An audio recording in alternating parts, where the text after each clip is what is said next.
Tuhan bersamamu dan bersama rohmu. Inilah Injil suci Yesus Kristus menurut Markus. Dimuliakanlah Tuhan. Markus bab 1 ayat 1 sampai 8. Inilah permulaan Injil tentang Yesus Kristus Anak Allah. Seperti ada tertulis dalam kitab Nabi Yesaya, lihatlah aku menyuruh utusanku mendahului engkau. Ia akan mempersiapkan jalan bagimu.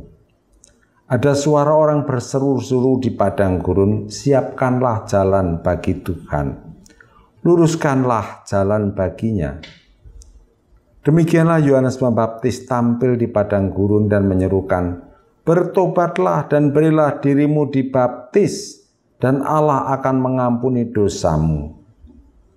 Lalu datanglah kepada Yohanes orang-orang dari seluruh daerah Yudea dan semua penduduk Yerusalem, dan sambil mengakui dosanya mereka dibaptis di sungai Yordan.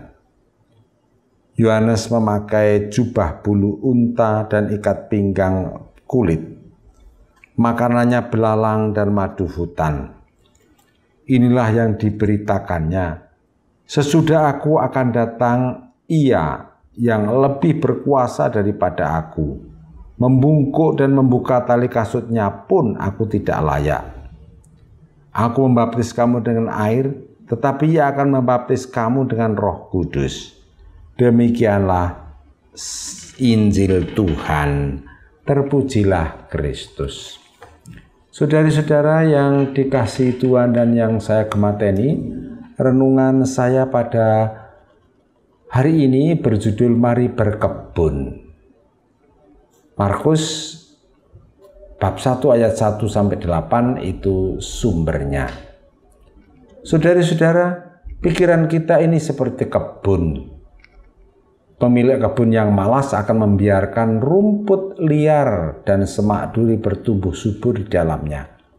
Sedangkan pemilik kebun yang rajin akan mengolah dan mengontrol kebunnya serta memberikan tanaman-tanaman yang bagus, yang berbuah dan indah.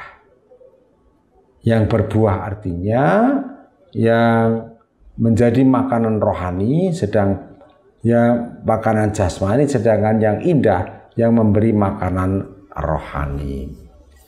Saudara-saudara, kalau hari ini Yohanes Pembaptis menyerukan pertobatan, berarti menyerukan agar pemilik pikiran tidak malas.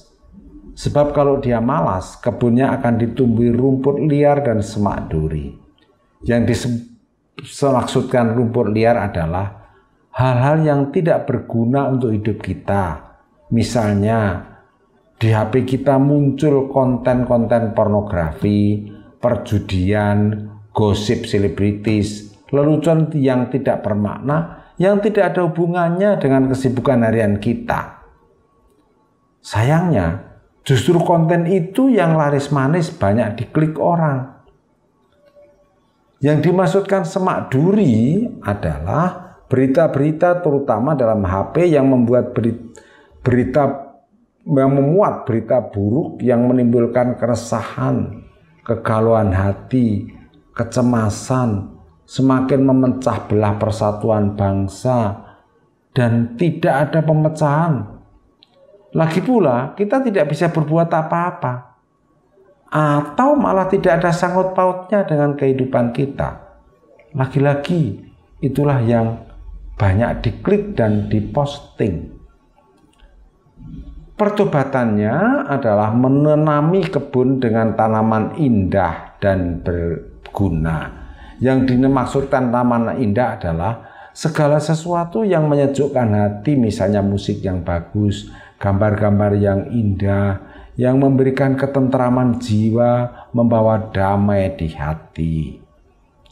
Juga konten-konten yang mendekatkan hati kita kepada Sang Pencipta, misalnya renungan, lagu rohani, sholawat, bimbingan meditasi. Jenis tanaman lagi yang membangun solidaritas kebangsaan dan cinta pada tanah air, itu tanaman-tanaman berguna. Tanaman berguna lagi yang menunjang belajar, memberi motivasi usaha, memajukan diri sendiri, membantu menimbulkan rasa percaya diri dan harga diri. Mungkin juga yang berguna adalah iklan-iklan yang memajukan bisnis atau membuat jaringan-jaringan bisnis dan karir hidup kita. Juga konten-konten yang membuat kita bisa maju dalam pelajaran bagi para pelajar. Saudari-saudara, hal-hal terakhir inilah yang termasuk membangun harapan, memperkuat kasih, dan semakin berani mempercayakan penyelenggaraan hidup kita kepada Tuhan. Artinya, kita semakin legowo menerima kenyataan yang tidak bisa diubah. Semakin legowo kalau Tuhan berkehendak mengambil dan memberi. Semakin percaya ketika sesuatu yang diambil dari kita, sebenarnya Tuhan akan menggantikannya dengan yang lebih besar, yang berguna untuk bekal melanjutkan perjalanan hidup kita. Jadi, pertobatan berarti meninggalkan pola hidup lama yang malas dan menggantikan dengan pola hidup baru yang rajin mengolah dan memberdayakan pikiran kita. Amin. Kemuliaan kepada Bapa dan Putra dan Roh Kudus, seperti pada permulaan, sekarang, selalu, dan sepanjang segala abad. Santa Maria Fatima, doakanlah kami. Dan semoga kita selalu mengalami berkat Allah yang Maha Kuasa, Bapa, Putra, dan Roh Kudus. Amin.